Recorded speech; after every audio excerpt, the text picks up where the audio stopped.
Yes, absolutely. Alright, let's look at this break. Good job from Vancouver initially. He reads him, I think. He'll read him based on where he spawns here. Yeah, when you spawn slightly deeper like that, you know someone's got through fucking this side of the map. So that way you can turn around and play for him. Where you spawn, the degree of where you spawn is called a push-pull system. The degree of where you spawn should tell you at least where one person is going to be. There's like, if you should in this case spawn here, which is considered the no map progression spawn. Like you'll spawn either on top of a teammate or close to the hill. If you don't do that and you spawn out, there's a degree of manipulation happening. Someone is blocking something. So the key is understanding your no map progression spawns. Then you can go from there. Like the P1 spawn, yes, correct. No, yes, correct. Exactly, Echo. Exactly. Transferable, translatable. If you don't spawn close to the hill, which you should consider either a no map progression spawn, then you know there's a degree of manipulation occurring. Good news, he's all over the Very place. good. Bad news, So someone should have been reading too, and by tracking names. Who's going to be there driving the timber spear? Nice, good break. Well. Halfway through the point, they get the break. Same here. Right, so same here. Look at 7, right? When 7 has pushed past the 50 yard, look at where he's spawning. He's not spawning here. If he's not here, I promise you he's going to spawn like around here. Even with these two on the street. So 4 gone as well. Yes, sir. Still the same. It's so quick. He's got both weapons. You see that? Look at 6. Degree of manipulation happening. If he spawns deeper back, he's pushed out further. Push, pull. Degree of manipulation. Have already been flipped. If you buy multiple sessions, there's like a massive discount, so we can talk about that after. 10 seconds to the initial. Alright guys, talk to me chat. Information. He's just spawned up. 20 seconds left. What are we trying to do? What are we trying to do? Echo, JC, Secret, TD. What are we trying to do here? Come on, guys. Give me some answers, Crone. Anchor spawns for next hill. Well, you want to play for rotations for next hill. Yep. Push for back spawn. Yes. Good. We want to make sure we're playing for this back here. Now, guys. Why has 7 spawned here? Play orange. Good, Mumbuku. Very good. Whole spawns for new. Play cut. Good job, guys. Chat. Why has number 7 spawned here? You might have missed it. So quick, he's got both weapons. The spawns have already been flipped. You trade off 10 seconds to the initial. Why are they spawning here? Not because of 2. The spawns have all. Look at 4 here. Look at 4. Remember, guys, the side of the hill that you're on will dictate which side that they'll spawn in. Okay? So yes, you want to make sure you are playing for new. You want to make sure you are covering the hardest lane first, and then picking up the QRPs, the quickest route possibles to the hill. So right here, the hardest lane, based on where they're spawning, based on the flow, what lanes are they picking up first? They're going to be picking up these lanes first. He will have the timing to fight him and get here. And then the last thing they'll pick up is here. But 4 will recognize, hey, I'm spawning him here. You will then read the pressure, dictate what lanes you're picking up off that. Been flipped. You trade off 10 seconds to the initial time. See that? That's why number 1's picked this up. Or he would have done. And now number 3's gone to take this. Now they'll spawn out because look at 5. Now they're spawning here because look. 7 causing parallels here. They're blocking this side. 8 is blocking this side. 5 is blocking here. That's why we cause the flip. So write this. Basically, what you want to do is draw a square straight through, right?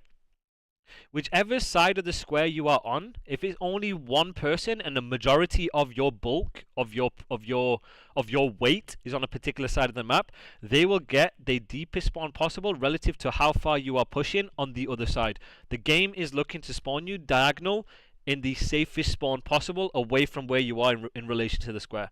So when you are like even here on this side of the square, this is what we call micro bumping, it forces them to spawn diagonal here. That's why. But 3 and 2 were orange. What do you call orange? What's orange? Are you calling this orange? Is this what you call it orange? So this has no effect. This is them blocking because they have multiple people here blocking and not flipping. That's why. Should 4 have helped Burger or help RV? So right here, I think 4 is playing for 6. I think 1 should be playing for gens. I think 1 plays for gens because they should have recognized the truck spawn. So 1's playing for gens and 3 is playing for his timings. So 3 is blocking this. So these guys are blocking this. He is now, every kill they're going to get, spawn him here. Again, do this. So I'll explain it as I'm going, okay? Optic already in a good spot. Great spot. Nice. Obviously, the game can be very twitchy like that, so it's hard to determine sometimes in the moment the difference between spawning them here versus spawning them here. They spawn out because, look, multiple people are pushing past and he's in a hard block spot. Blue is also a hard block spot for these spawns. Like this. Pesky doors. The reason why they spawn in here is because they're blocking this side, and they're blocking this side, therefore they have to spawn them here. Pesky doors. Been saying that for 5 years. 8 seconds. Now, very important. On P2, there is a spawn here, no map progression spawn here, and couple of spawns back here, right? It's very important that you have someone here if you do not have complete map control. Like if you have people spawning out. Because what can happen is once you're pushed out away from this, right? Let's say you're like back here, they can start spawning here, closest to the hill. So that's why you have to make sure if it's not a clean wave or a clean hold, you have to hold progression and block first, even if it means you're spawning them out back here. 4 is complete. Yes, so if the spawn is white, the game will either give you spawn you on top of a teammate or the closest spawn possible that is the safest, a no map progression spawn. One of the two. Completely unaware. Yeah, he has no idea where he's going. Optic, well, they've locked down the spawns for P2. Yes, as P1 is still active, it will still be P1 spawns the entire time until P2 pops. And your skull has an effect on the spawns. If you die, it counts as a block, I think, for like 1.5 seconds or like 0. I can't remember. I think it's like 1 second extra that it counts as a block. A little bit of a battle. Abuza's here for some presence, and Abuza doing everything he can, but as he gets traded out. So there we go. Right back into There you go. You see that guy, guys? Right here. No map progression. Boom. right back in time. And they've got the spawns up close. Actually, no. That is not a no map progression. Apologies. No, that is because they're pushing around. Blocking back here. Right back in time. And they've got the spawns There's like the no map progression spawn is like here. up close and personal, ready to get in position for this next wave. Vancouver. So right here, they're reading the wave. Very good job. So Dashi is playing a power spot. He's playing balloon tower defense. This is where you want to get your main ARs. When you have a clean wave, if you can get your main ARs in a balloon tower defense position, you can then help each other play the wave. He recognizes he doesn't have the timing to do anything. They don't have the timing to bump out, therefore he can't play hill to then bump 3 out because they realize they don't have the timings. That's why they're playing it from the back here. Neptune on him. Now he's spawning out. The wave is not complete just yet. Now he's spawning in because they're dead. Last man Merc. Very good. Down and out. Vancouver Right, boom. effective on the attack. Yeah, What is 6 doing here, chat? Using his free life. 5 is pinching. Now 5 can use his free life. They needed that moment. So that's how we played Hardpoint for the past 2 years. Is we tried to get our ARs in the hill as much as you can because they have a trophy, and if you give your SMGs the ability to bump out, take time-ins, put pressure on the map, especially on the spawn system of last year and the year before, your ARs are in what I call a balloon tower defense spot. They are literally focused on one thing, looking at their screen, ironing on a head glitch. Balloon tower defense. If you break a hill, you play tight for that wave until you get kills, then you can bump out. A little bit of life. They're going to take the lead. So look at 6, letting the game come to him. Look at 5, has a free life if needed. Nice. Now they're going to flip. Oh, they should flip right here. They don't flip right here. Why? Oh, 7 was on the back side of the hill, that's why. And now he leaves it, now they start flipping. There you go, chat. Look at that spawn right here. Boom. flip those spawns. Mercury's on the back line though, holds it secure, but he Free life. So essentially, Mumbuku is if you get a clean wave, like this. one final hit. If you get a clean wave, you know exactly where they're spawning, right? When you know exactly where they're spawning, you can predict or anticipate what routes they're going to take. When you predict and anticipate what routes they're going to take, you will understand how long it will take for them to take a certain route. You will understand the timings, right? What I mean by free life is imagine this is the conveyor belt. This is the subway sandwich, right? This is how far players have progressed up the map. In this situation, you can say, hey, this is the first guy, second guy, third guy, last guy. Ideally, based on the situation, either your first guy or the second guy can take space, can take challenges, can kill hole to spawn trap, because if he dies, you are just going to spawn close to the hill anyway, because the enemies haven't pushed past far enough to manipulate the spawns and block the closest spawn. This is what I call bump, refill, bump, BRB. BRB. When he's bumping, he's trying to take fights. When you take fights, you're trying to get specific information. When you get specific information, the rest of your teammates can reinforce and play positions based on wherever they're coming from.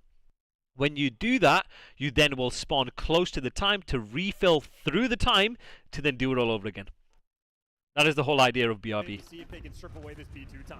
If Bruce is not going to check that, that's going to be a couple of freebies now. Shots he surely will. It's unpunishable. If you do it quick enough, you don't get punished. Vancouver taking the lead. Yep, low consequence. Okay, now the key to P3, we make sure we play P1. P1 control is the key for P3. Now, I wish Boston did that when they played. Play for P1, key for P3. Look how Vancouver play it here. When you control P1, you spawn them here. The reason why we want them to spawn here is because this is what we call a kill box. We know the timings. We take the same fights together. We funnel them. This is why we want P1 control.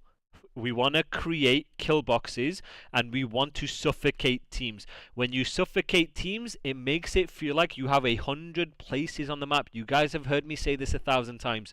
P1 control. Newer viewers in the chat, P1 control, kill box, funnel, suffocate, make it feel like the enemies can't do anything.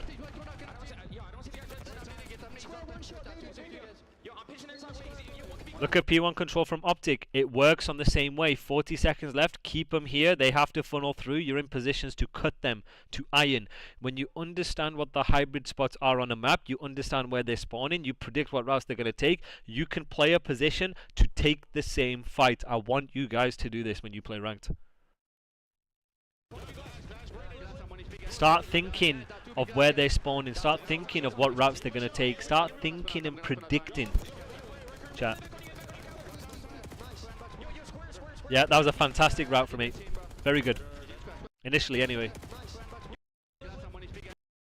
Very good route. Now, chat.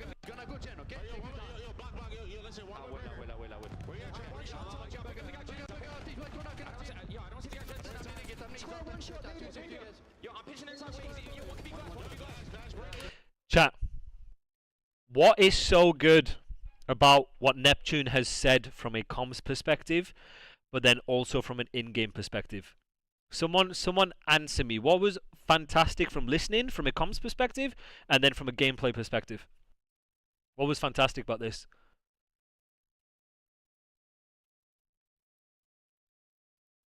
My teammates aren't following you? I think that might be the biggest red flag, Mumbuku. You want to hear it again, chat? Okay, I'm going to put it loud and I want you guys to hear it again. Vancouver in a big spot now to run it up. Let's go for a listen in. He's gonna go Jen, okay?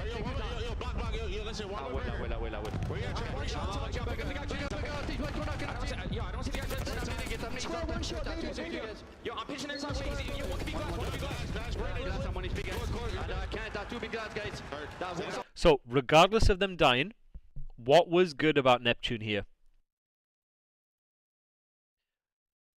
He said he's pinching, good.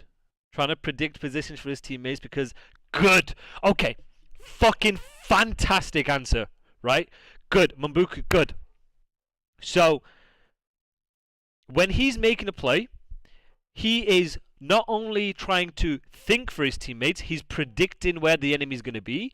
He is saying where the gaps are in the setup. He is saying what to watch out for. Because remember, guys, you are coming off spawn. The minimap is shit. The minimap is a fucking magnifying glass. You can't see shit on this minimap, right? Thank you, Mumbuku, for the tier 1. Appreciate it, brother. Right? You can't see shit, right? You can't see. You can only see fucking up here, right? By Neptune saying what is open, his teammates on the flow understand what they need to refill and what timings they have and what they need to be careful of. Okay? If he doesn't say anything, his teammates are assuming he has this entire lockdown. The fact that he's saying something, the fact that he's predicting, and the fact that he's setting his teammates up is fantastic. Now, even though his teammates die, this is fucking unreal from Texas recognizing it and pushing forward and playing the kills. This is what we call hive mind. Whatever objective you have on the map, so in this case Texas are trying to flip, you have to do it together. You can't be half in, half out. You can't be 50-50. You have to be all in or you get the fuck out the office. That's what I say. It's you either do it all together or you leave this fucking office and you never come back. I don't like this half in, half out shit. So Optic are playing together to flip together after they've made kills. So that's a good play from them. But besides the point is, Neptune's made a heads up route because he knows Texas are going to have P1 rotation, P1 control. So he's playing ahead right here. He's playing ahead in the flow to help control P1 for his teammates to then take the fights off that, to then get an entry off that. So very good job initially. Agreed. I agree with that. Exactly, Echo. One of the reasons why, Echo, that LAT are by far one of the best teams in the game is because these guys are thinking for each other.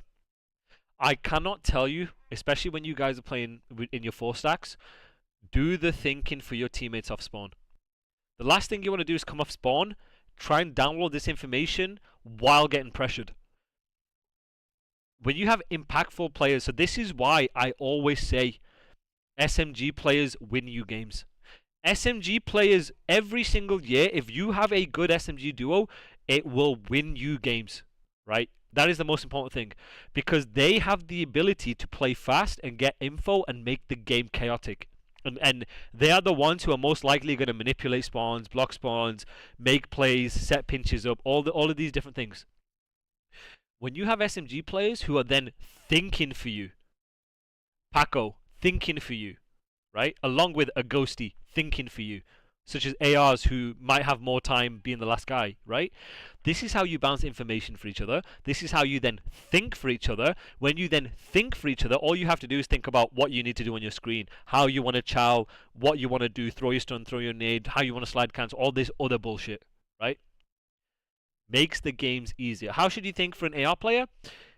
For an AR, every year, it's less and less and less, but the concepts still apply. The key to using an AR is positioning, meaning what power spots do you want to play? What positions do you want to do in your flow? You want to balance holding power spots to open lanes up for your SMGs to play kills versus getting mixy, versus bumping, versus flowing. The key to ARing, it's a game within a game. So watch my Dashi clip. Can somebody link Gravity my Dashi clip, please? That will explain it the best. If someone could do that, it will explain how you want to play an AR. As opposed to SMG. And the key to SMG is pacing. When do you push? When do you take your timings? When do you take your sub routes? What sub routes do you need to take in relation to the chessboard? In relation to your flow? Right? Your ARs are more or less going to be your slower players, so they can dictate the game a bit more. But your SMGs are very, very impactful, who can then also dictate the game. So it's a balance of both. It's very situational. It's about who's doing what in the situation. I don't think they're obsolete. I just think the role of main AR, of this statue turret sit in one position AR, is not a thing anymore because of how fast each year the games become. There will always be a need for a slower AR because it's your safety net, right? It's a safety net. Whichever has like 2k likes on it, 1.5k likes, that one, right? I don't think it's obsolete, and I think it's very game to game. But the roles that you have are becoming, I believe the term is ubiquitous. I believe that they're blurring. Everyone's doing each other's roles. It's more on a flow perspective what you're doing in the line, right? Because let's say you're an SMG player. Let's say Shotzi spawns out here, and these guys are P1, and this guy is here, right? Shotzi's gonna pull out an AR. It's more fluid. Shotzi will pull out an AR. So it's less about having concrete roles and more about understanding your role in the flow, understanding your responsibility in the flow. Now, you're still going to have whoever's in the flow play in their certain spots, AR spots, whatever. That's still going to be a thing. But that's how you get fluidity. That's how you get people bouncing off each other. That's how you get players like Ernie, one of the best ARs to ever do it. I'm saying it now. I love the way he plays. Getting into the fight, but also opens the map out for Paco, right? It's about understanding what you need to do in the moment, but then you have that game within the game. Then you can position yourself based on your flow, based on what you need to do.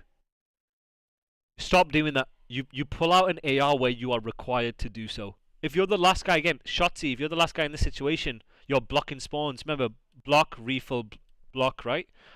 Bump, refill, block, right? Pull out an AR. Help hold the lane. It's once you understand Call of Duty from a chessboard macro perspective, it affects the micro. Then how you take your Charles is affected. Then what lanes you feel is affected. Bump, refill, block. I keep fucking BRB. Yeah. I want. Oh, can we? Hey, Brighty, can we get a BRB emote made as well, please? I think that'd be a good one. I was thinking BRB and Free Life were good ones. So it's about doing what you need to do, and even that Dashi clip will highlight. Dashi was the first guy in the position to bump. He picked up an SMG, putting himself in the position to use that gun to its advantage, right? So that's how you do it. It's very fluid, guys. 3-1's good. I like 3-1. 3-1's fantastic.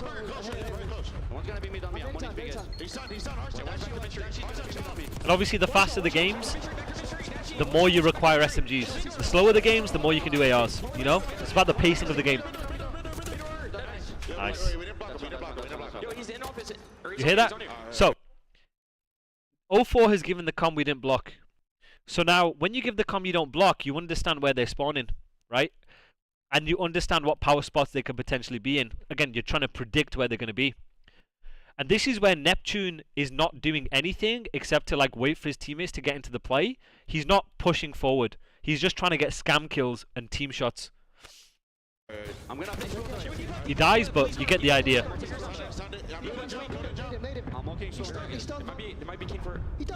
He died! Dead! Oh, hold on. Let's see this break, chat.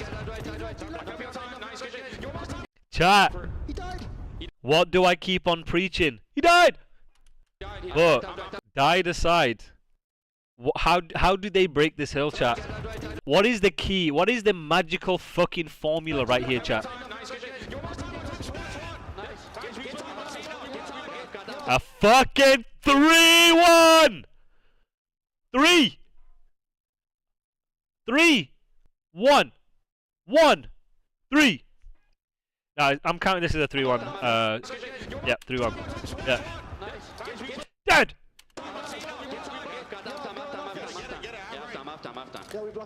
What has Neptune got, chat? Talk to me. Talk to me. They've got a clean wave. They've got a clean wave, chat. What the fuck is... What are they doing now? Free life! Free life! Come on. Give me that shit. You don't have to tell me twice. I'ma use that bitch. I'ma go... I'ma kill him. But when you have the free life, you gotta make sure you're not going too rogue. Because when you have your free life, there are certain positions on the map that you play, that you go into, where it will hard block if you are not blocking. If you have 2 people pushed out and you make kills and you are not hard blocking both sides, you are gonna spawn them behind you. That's why we bump, refill, block, be right back, get it on a fucking shirt, put it on a wall, get it on your fucking phone, be right back.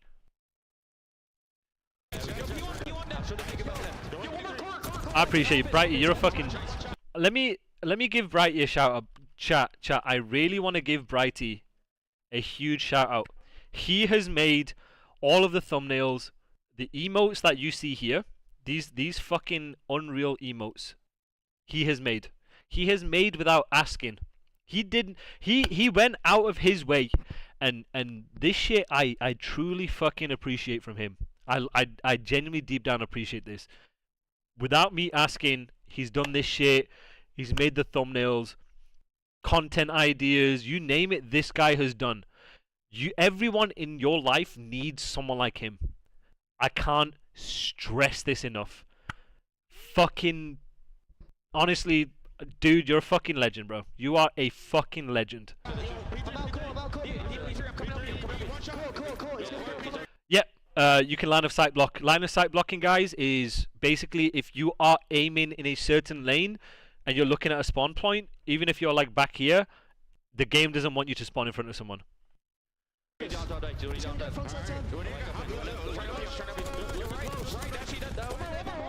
Look at how they're taking the Charles together.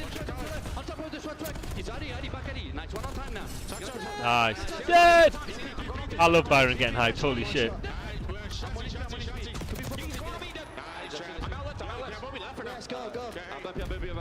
Bumping left, good. Nice. Nice. They're gonna spawn behind now. Nice. And they lose this? What the fuck? Vancouver are playing. One of the biggest respects I have for Vancouver, especially last year, huge respect for Ray for this, is the way they play is so ape heavy, is so trade heavy, is so teamwork orientated. It's insane. I feel like Rambo doesn't get as much respect as he should. I know because of the whole Optic thing. I don't give a fuck. This guy is fucking incredible, and he's got these guys with so much teamwork, and I need people to understand how fucking unreal that is. This playstyle to successfully implement, it's one thing saying, it's one thing me saying right here, but it is another thing to implement that with a team. I have tried so hard this year to do this, and that's a failure of mine. But this guy knew from a fucking T how to do it, and he needs his respect. Fucking great guy, great coach.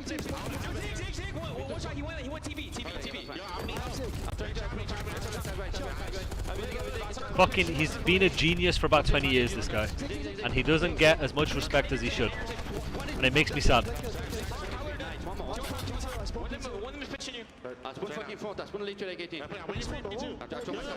Right, look at that flow. Look at 3. Look at 3 with a free life.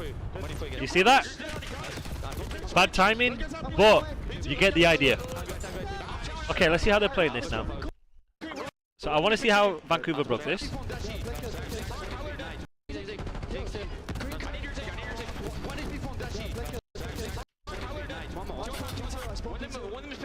Yeah. So when you spawn here, boom. You gotta be like, yo, someone's around this side, someone's elephant, someone's lobby. Like this is a calm. Like, yo, someone is for sure pinching when you spawn here. Because again, if Seven's not here and Seven's here, he's gonna spawn like super close, like here. No map progression spawn. Did I see your comment? I'm hoping you're gonna let me explain the change. Yeah, no, yeah, go for it. TD, just stop me whenever I do, okay? Do you think teams figured out LAT and phase? Do I think they figured them out? I don't think it's necessarily a figuring out. I just think them two teams had a poor event. Personally, I think that was the reason. Everyone kind of, just the way I look at it, is after Major 2, when game plans become consistent, and systems become consistent, you kind of know how they're going to play and what they're going to do. You just then become talent gapped. Do I think Miami would have beaten Optic? No. I think there's not a team except LAT who would have beaten Optic. If LAT, and I had LAT winning the entire thing, if they made the finals, I think they beat Optic.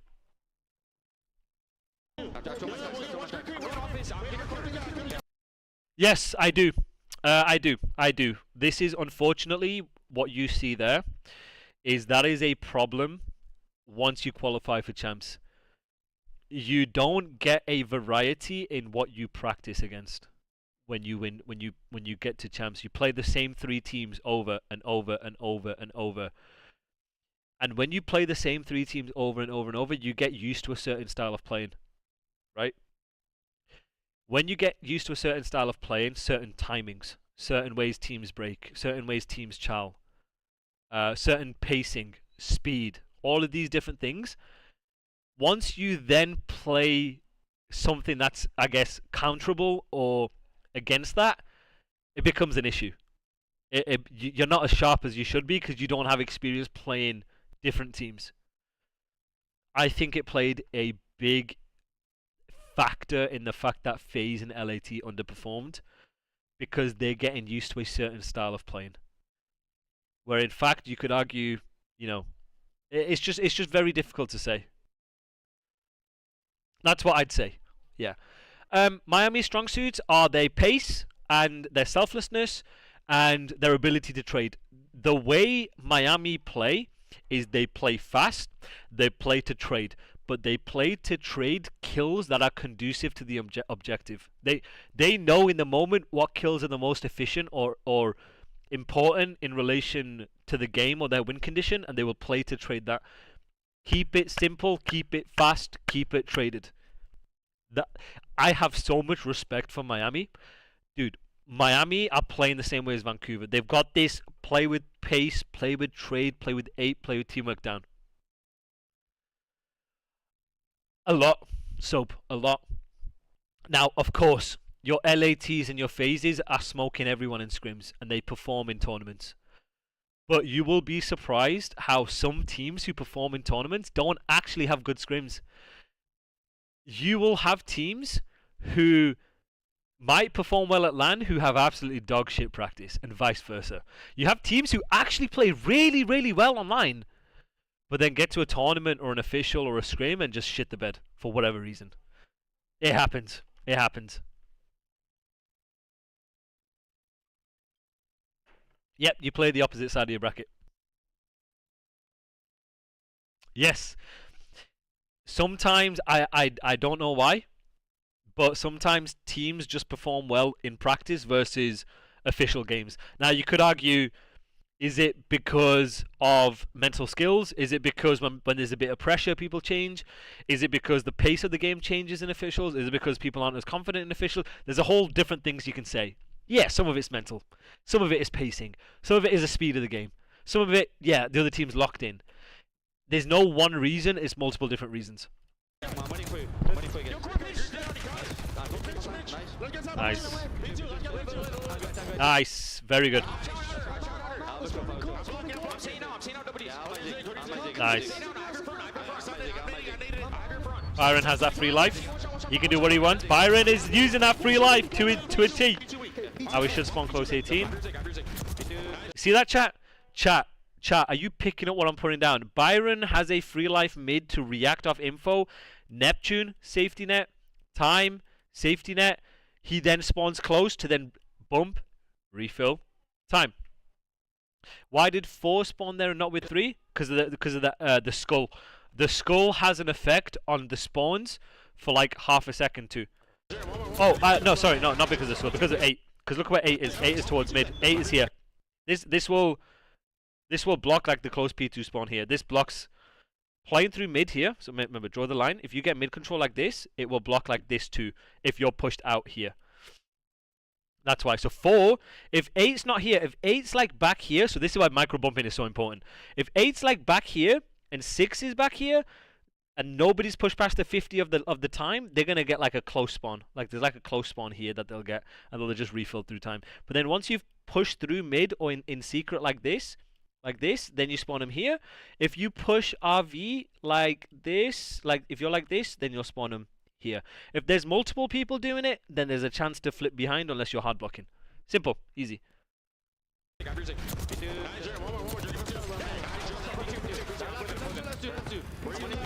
So this is why, chat, micro bumping is very important, because look how deep you're going to spawn them. You see that, chat? Look how deep you're spawning them. Now they're going through mid. Nice. Let the game come to you. Absolutely elated in the comp. Oh, you can feel that. Nice. I mean, you could...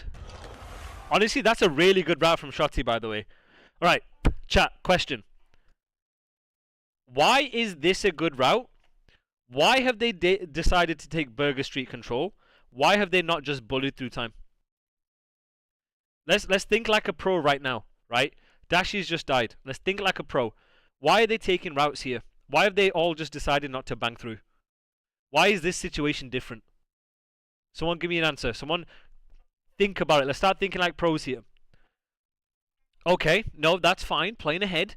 But you could argue banging through P1 and Elephant is playing ahead. But why are they taking routes? Okay, think like a pro. Put yourself in Shotzi's shoes. Yes! Yes! Good. Fantastic answer, Chaos. Echo, fantastic answer. Apollo, good answer. Baz, good answer. We're thinking like pros here now, right? You know Brandon's just died. You know, based on where you've just spawned, that they already have mid control, that they already will most likely have P1 control because you've not made any kills, right? So I'm thinking, I'm coming off spawn, I'm the first guy. I'm looking at my time, I'm like, okay, there's 4 seconds left. They have, because P5 to P1 is such a quick transition, they will have P1. So right here, I'm thinking, okay, they have P1 control. I'm thinking about it. I'm going to have to take a route because we're going to have to break the time. So right here, I think this might be the turnaround from Optic bringing this back, because I think they break this, right? And it stems from 2 and 3 taking routes from street while they then refill through P2 to then spread their defense. Now, chat, why do we want to play from Burger Street to break P1 on both sides? Why are we not just banging through gens right here? Explain that to me. Give me an idea. Put yourself in their shoes. Why are we not doing that? Expect Optic. Good. They expect him to push blue and elephant. Fantastic. Very good answer. But why street? Why not, from a micro perspective, why not just through here? Why not just through these holes? Quickest route possible. Okay. That's not the answer I'm looking for, though. Why are they taking routes? Why are they setting up to take routes instead of just going phew, phew? Good. It's a funnel. So when you start to understand, guys, what the hybrid spots are for these hills, what the power spots are for these hills, when you start to understand the potential positions enemies are going to play, this is what we call anticipation. You start to play one step ahead. You start to say, okay, if they're going to play potentially these positions, this is the area of the map I want to control, which they're weakest on, in order to have multiple lanes of attack. This is how you avoid a funnel. You create multiple ways of attack, multiple lanes of attack. You take routes that complement each other because you're spreading the defense. They then take routes to then enable an elephant or a gens route. Right? This is how we do it. Our first set of hard points. Look at 5 here. Look at 1. Look at 3 staying alive. Look at 2 staying alive. Why is 3 so important here? Chat, why is 3 so important here? Can you give me an idea why 3 is so important? Before number 4 and number 1 have spawned in. What is he doing?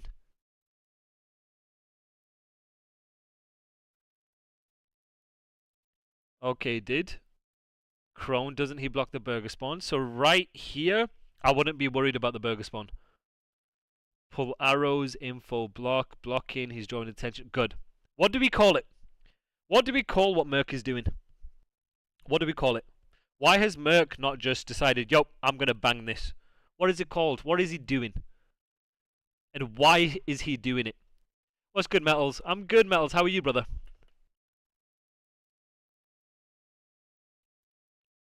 Being AIDS? Yes.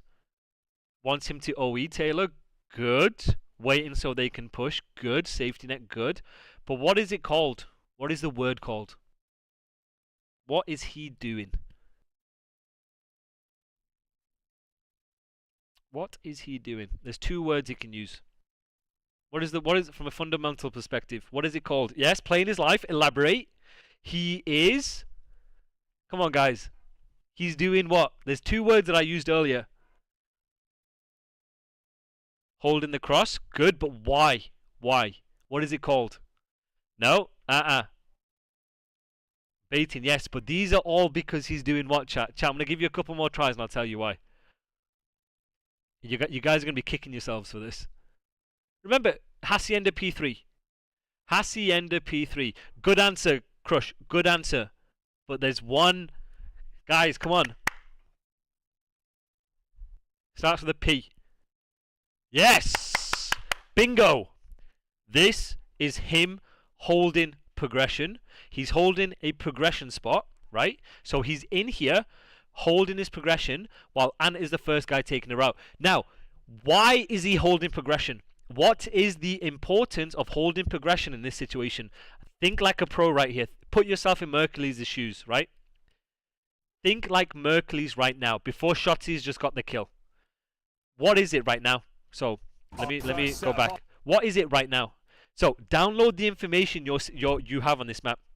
So, he's holding progression from a progression spot. Why?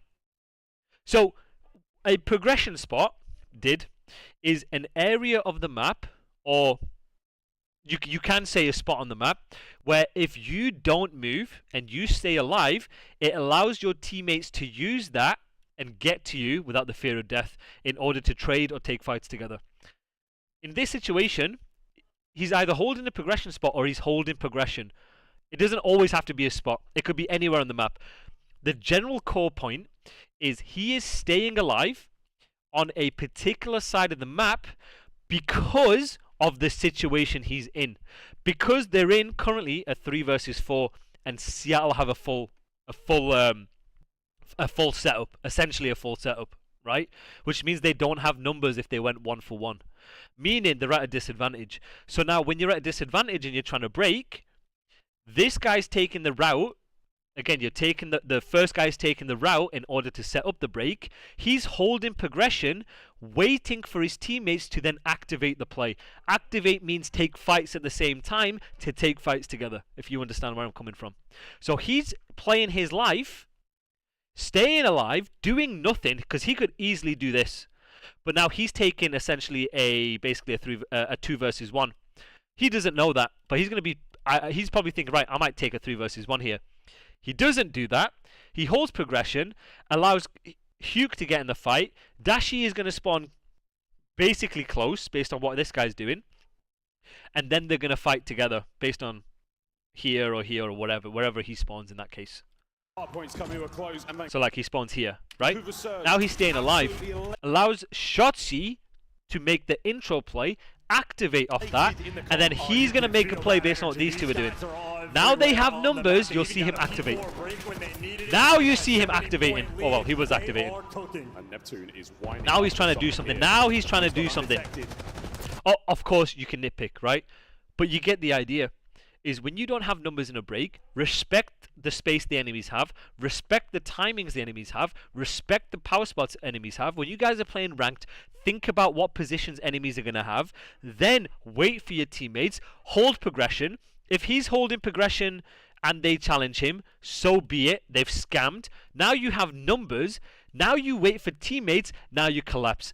The biggest differences between the best teams in the world and everybody else is the fact that they make every kill and death matter as much as they can from an efficient perspective. Good answers though, guys. I like it. Right, chat. I've got 5 minutes left of the stream. I'm going to stop it right there. I appreciate you guys watching. Appreciate the follows. Is there any questions you guys have before I have to leave? Any questions? Anything you guys want to know? Anything you guys want to elaborate on? Any questions you guys have? I'm going to stop it there. I will finish this map tomorrow at 5 Central, so make sure you guys are tuning in then. But any final things you guys want to say? The floor is yours. Same time again, guys, 5 p.m. tomorrow. The floor is yours. Any feedback, any reflection, any questions, anything you guys want. TD, that'll be the first thing we will do tomorrow. I promise you that'll be the first thing we do, okay? We will go through the things that you want to bring up. I hope you guys enjoyed the interaction. I appreciate you guys answering questions. Okay. How do I get notified when you're live? I think there's a bell, I think. I don't know. Fuck knows. You tell me, Via. Okay. So, 3 things I would recommend. Is number 1, if you're serious about going pro, then I would recommend you learn the game from a mental skills perspective. So I will show you. And guys, this is for you guys in the chat. If you guys want to be the best that you can, I genuinely, this is the biggest advice I'll give you. Mental skills training. If you want to take this seriously, you want to go pro, you want to play in challenges, you want to be the best that you can be, mental skills training. This mental skills training will change your fucking life. Me and Paco, every single day for the past 3 years, or most days for the past 3 years, one of the reasons why I am so high on Paco as a player and a person is we would come in early, 9:30, 10. For 2 hours, we are going through shit like this. The champion's mind, thinking like champions, mental skills training like champions, all of these fucking things like champions, watching the game, reading the game, learning the game. Learn your mental skills.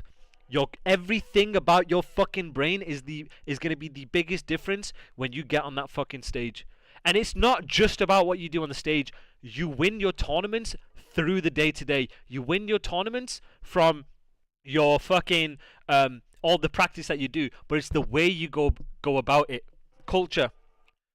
You guys have seen NYSL with, oh, we have Astralis, we smile, we have vibes. That's not what fucking culture is. This shit is culture.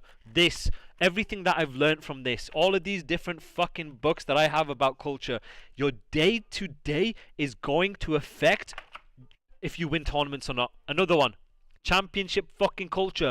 This shit gave us fucking 5 chips in 2 years? All of these matter. Because it's not about smiling. It's not about having vibes, right? It's about the day to day in your mindset that's going to give you the biggest 1% differences against your fucking opponents. We're in a fucking competition, guys. If you ain't relentless, if you ain't striving for excellence, if you ain't sacrificing to win, you ain't going to fucking win. So my biggest advice to you is, I have to leave like really shortly, so I'm going to answer this. So my biggest advice to you, Crone, is number 1, I know I've waffled, mental skills training. Number 2, learn the game from a macro level, meaning what should people do on the map, how to be efficient, fundamentals, all these different things. And number 3, be a good teammate. Progression is, if I'm holding a particular side of the map and I'm in a disadvantageous position, holding progression means I'm waiting for teammates to reinforce and get with me so we can take fights together or we can trade. How can you get over being critical and giving criticism? So, number 1, it's not criticism, it's feedback. Get rid of the word criticism. You are giving feedback. Now, yes, you can be overcritical. You can overanalyze. The key to winning is not overanalyzing. It's not paralysis by analysis. It's not overthinking. As long as you can keep the game and your feedback to the macro level, you're not going to overthink. You can help with the micro, but leave the micro to the players. They know best. Players know micro better than any coach in the world. I promise you. The players who are using Omni movement know micro better than you guys. You can give them suggestions, sure, but leave it to the fucking players to think about it themselves. Macro is what you should focus on. If you answered this, but if you don't get a league spot, then will you go to EU challenges? I will not go back to challenges. I am at a point in my career where it does not make sense, being nearly 30 in October, to go back to challenges. If I don't get a spot, I'm gonna do other things. You give Hansi Flick and Amarin vibes. The coach who I look up to, that has my philosophy is based on, is 3 coaches. Sir David Brailsford, Man United's director of football, Toto Wolff, and fucking the Real Madrid's boss, Ancelotti. They are my 3 inspirations, and Sir Alex Ferguson. Obviously, I've got a Sir Alex Ferguson book here somewhere. Actually, 5. Bill Belichick. So they are my 5 coaches: Bill Belichick, Sir Alex Ferguson, Carlo Ancelotti, Toto Wolff, and Sir David Brailsford. They are the 5 coaches who I have molded my philosophy and my core values over the years.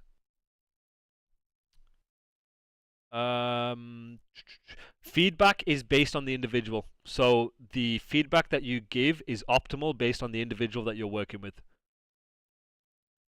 Yes, he was. Yes, correct. Correct. Straight to the point. Yeah.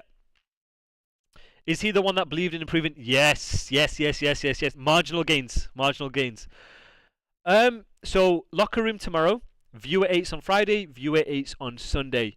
Alright, guys. Check out my YouTube channel. This is going to be uploaded on my YouTube. I will be uploading a new video tomorrow, so please make sure you check out my YouTube channel right here. Please, guys, follow me on Twitter. I upload a bunch of content on Twitter. Any questions on Twitter?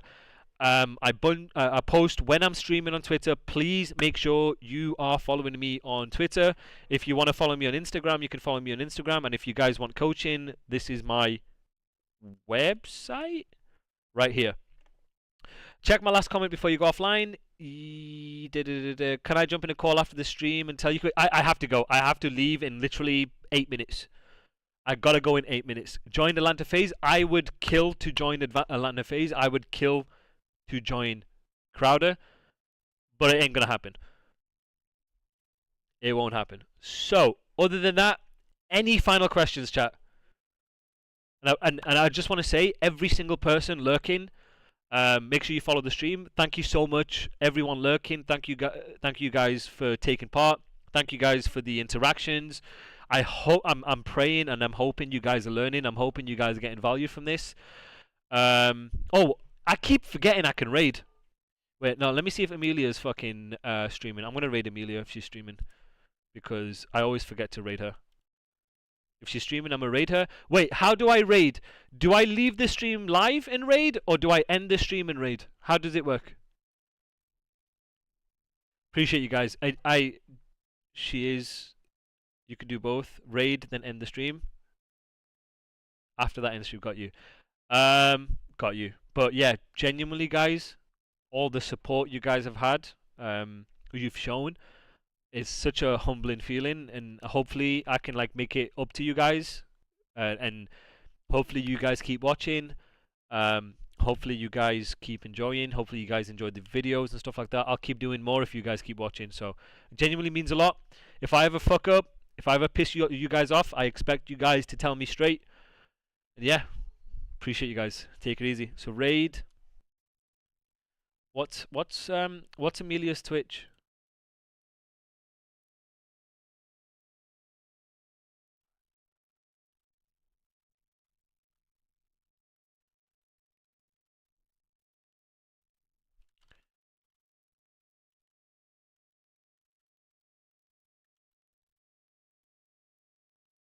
What's her Twitch? Can someone tell me what her Twitch is? Oh, there we go.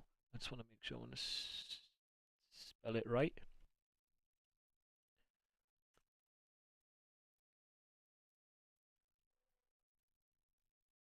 Appreciate you guys. Okay, now I just fucking I end the stream, right? Dude, I'm a fucking W streamer. Holy fuck! Let's raid her. Fucking hell.